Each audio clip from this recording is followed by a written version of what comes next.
क्या आपने कभी सोचा है कि आलस जैसी छोटी सी चीज हमारे सपनों की रफ्तार को कैसे कम कर सकती है? आज हम आपको एक कहानी सुनाएंगे जिसमें एक आलसी व्यक्ति अपने आप को ढूंढता है और उस आलस के पीछे छुपी ताकत को समझता है।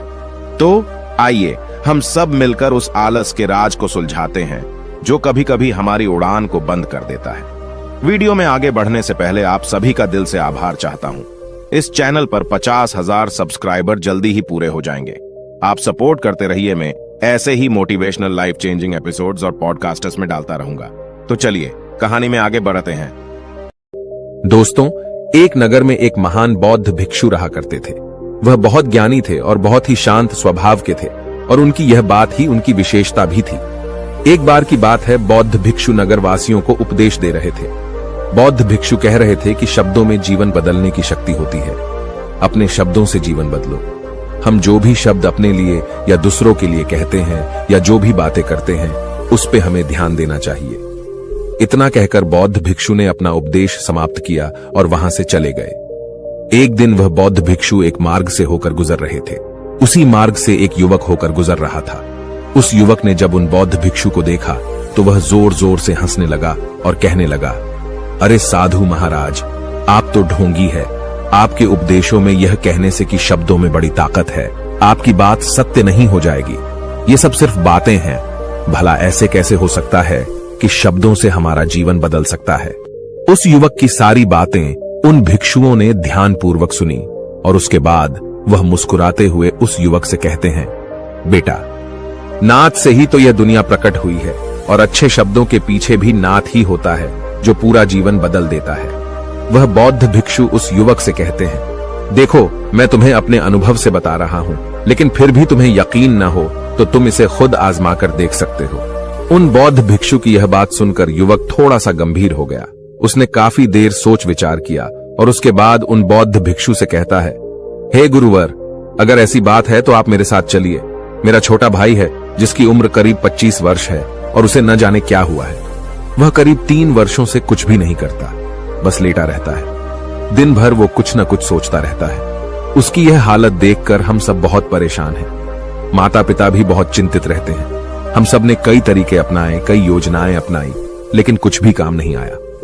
हमने कई बार उससे बात करने तक की कोशिश की, लेकिन वह हमसे कुछ भी नहीं कहता। परिवार का हर एक सदस्य पूरी तरह से थक चुका है, हार चुका है। आखिर वह क्या करना चाहता है, किसी को कुछ नहीं पता। तो हमारे शब्दों से उसका जीवन क्यों नहीं बदला? और जैसा कि आप कह रहे हैं कि शब्द सचमुच जीवन बदल सकते हैं, तो क्या आप मेरी मदद करेंगे? इस पर बौद्ध भिक्षु मुस्कुराते हुए उस युवक के साथ चल पड़ते हैं। वह युवक उन बौद्ध भिक्षु को एक खेत में ले जाता है और अपने भाई की तरफ इशारा करके कहता है, हे गुरुवर, यही मेरा भाई है जो पूरे गांव में आलस और मक्कारी के लिए मशहूर है। आप कहते हैं कि शब्दों में वह शक्ति है जो हमारा जीवन बदल सकती है। तो क्या आपके शब्द इसका जीवन बदल सकते हैं? अगर यह सत्य है तो आप इसका जीवन बदल कर दिखाएं। उन बौद्ध भिक्षुओं ने उस युवक के भाई को ध्यानपूर्वक देखा।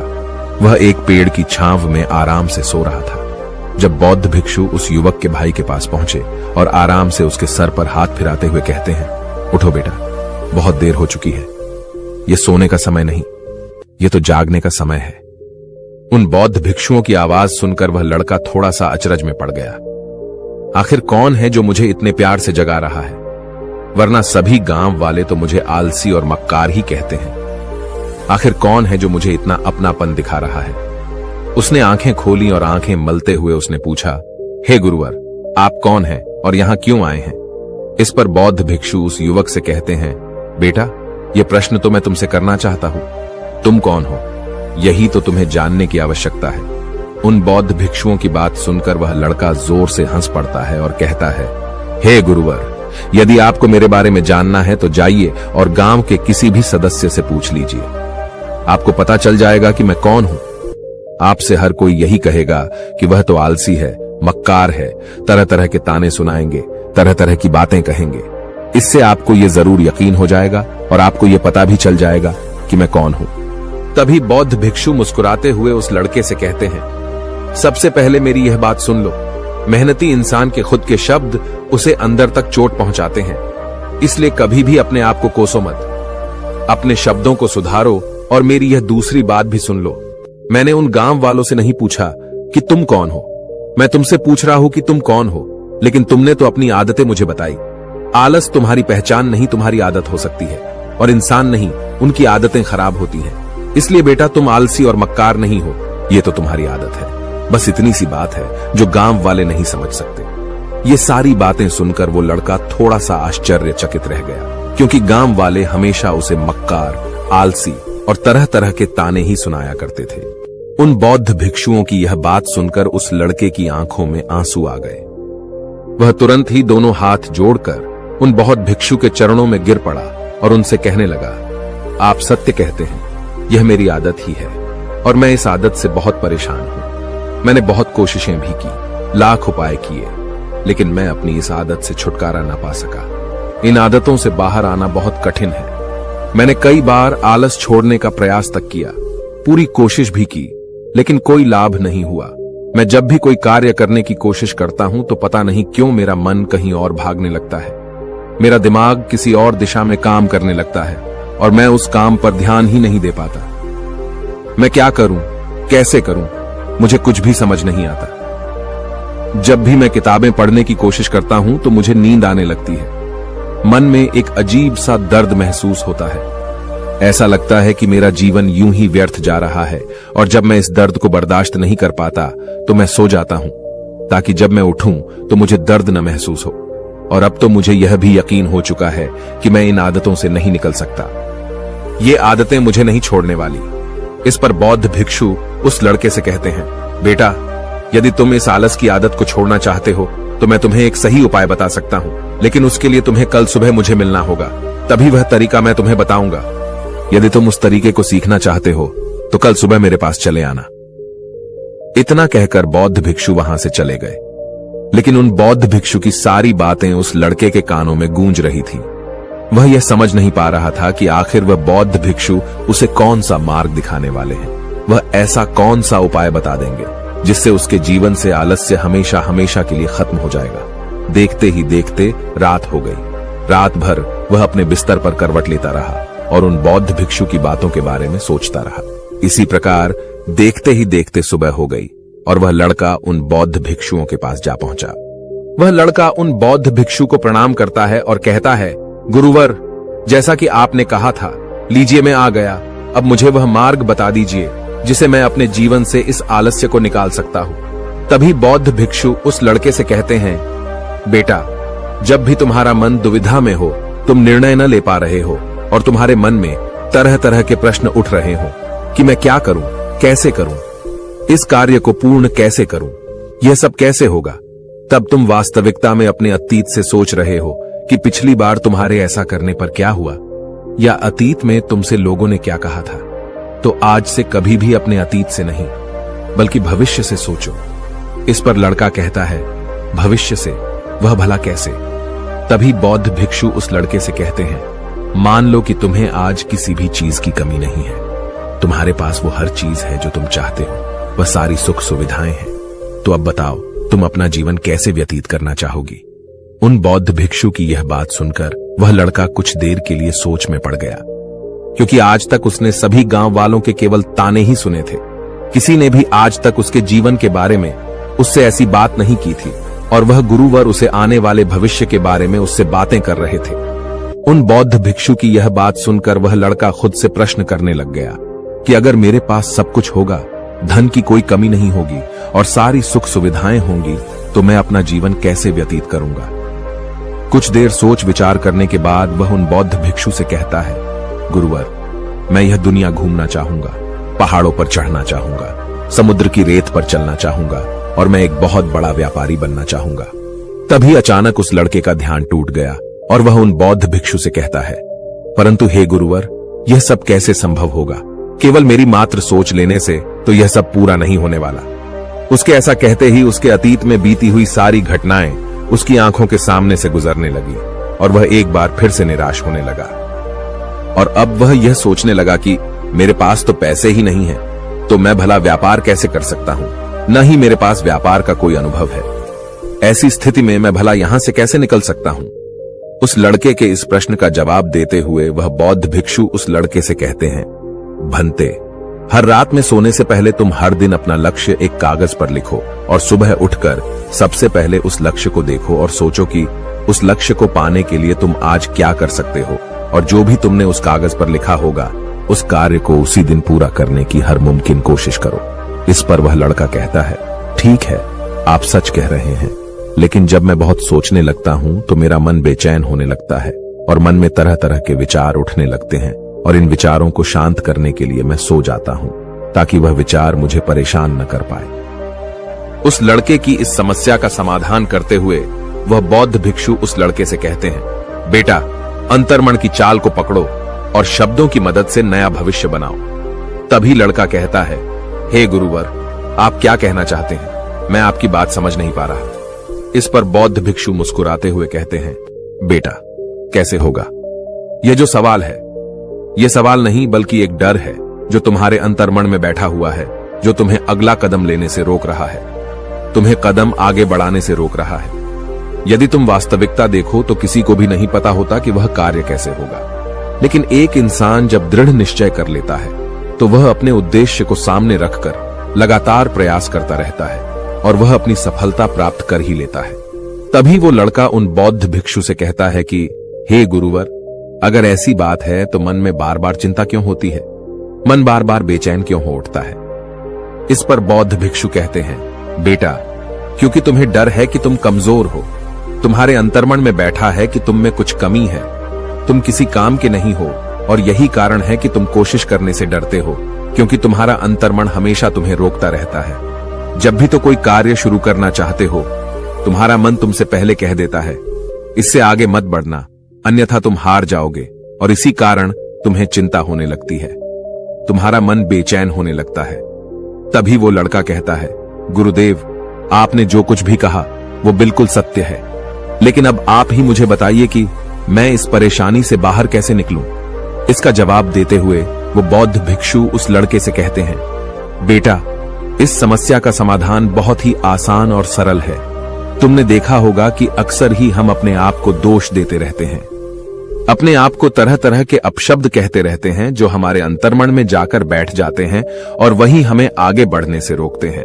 और इन शब्दों का हम पर बहुत गहरा प्रभाव भी पड़ता है, क्योंकि जैसा हम खुद से कहते हैं, जैसा हम पूरी भावनाओं के साथ सोचते हैं, हम वैसा ही बनते चले जाते हैं। इसलिए यदि तुम खुद को बदलना चाहते हो तो कि तुम भी काबिल बन सको, तो तुम्हें अपने अंतर्मन को नए संदेश देने की जरूरत है, जैसे कि मेरे शरीर का हर एक कण, हर एक हिस्सा, हर एक विचार शांति और ऊर्जा से भरा हुआ है।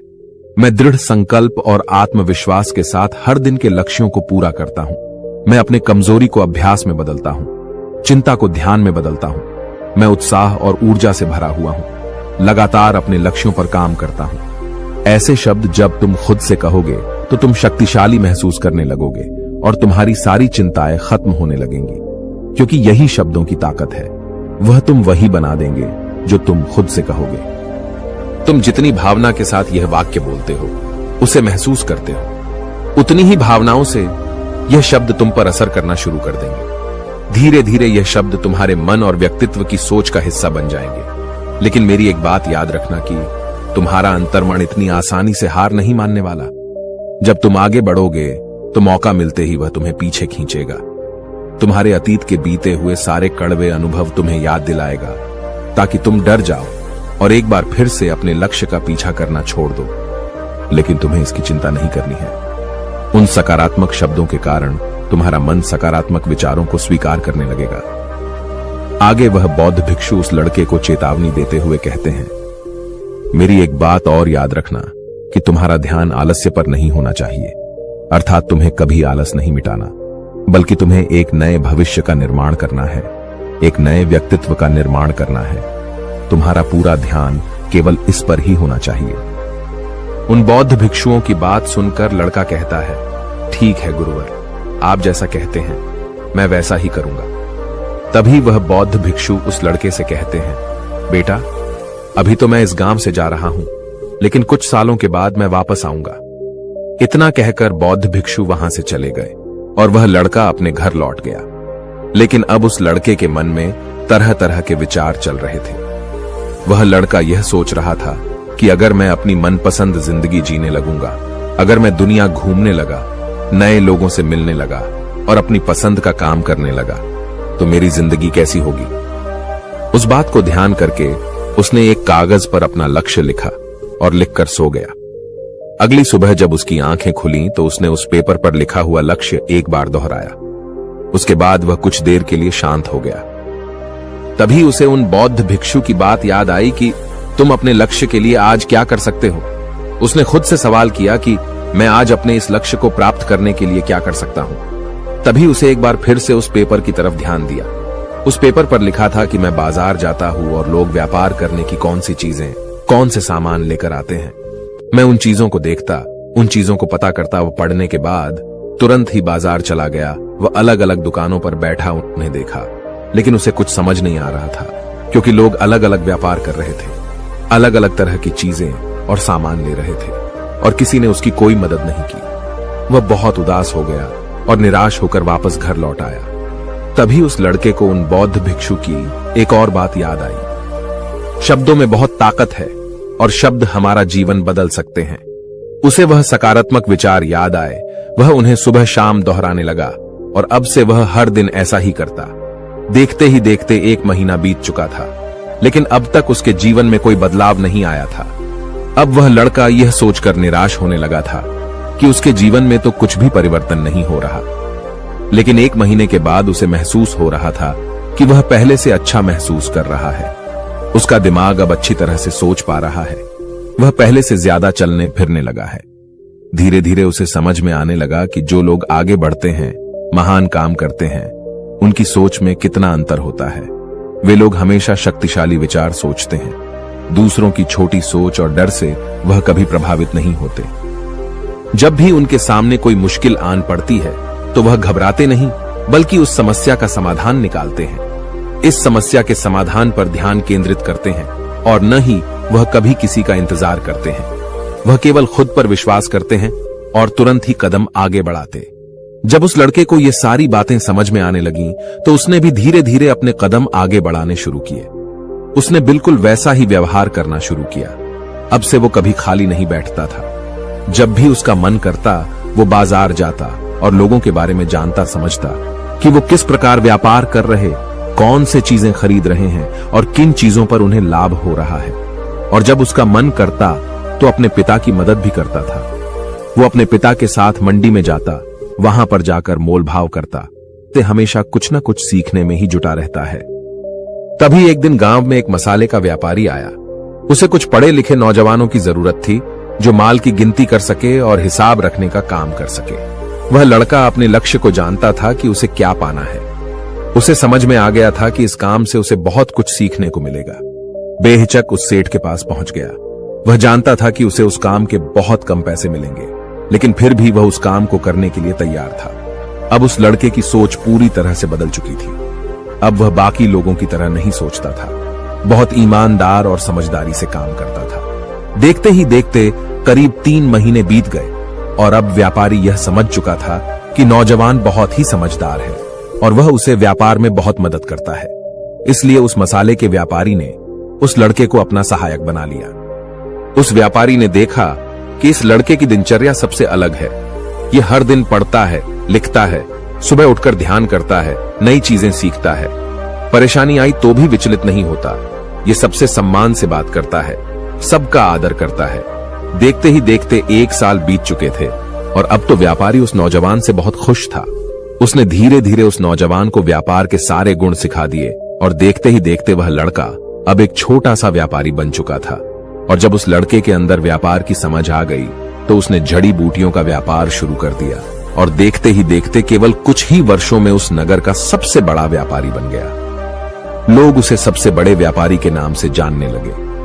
उसकी नाम दूर दूर तक फैलने लगा। करीब 5 वर्षों बाद जब वह वापस अपने घर लौटा तो लोग बहुत हैरान थे। उसे देखकर लोग बहुत अचंभित थे। उसके सारे जानने वालों ने उस लड़के से पूछा, तुम इतना कैसे बदल गए? तब उसने कहा, उन गुरु ने सच ही कहा था, शब्दों से हम जीवन बदल सकते हैं। वैसे आपने आज के इस वीडियो से क्या सीखा हो, मुझे आप कमेंट में जरूर बताइएगा। इसी के साथ में उम्मीद है कि आपको आज की ये वीडियो जरूर पसंद आई होगी। तो इस वीडियो को लाइक और अपने दोस्तों के साथ शेयर भी जरूर कीजिएगा और हमें ऐसे ही सपोर्ट करने के लिए चैनल को सब्सक्राइब जरूर दबा दीजिएगा। तो चलिए फिर मिलते हैं अगली वीडियो में।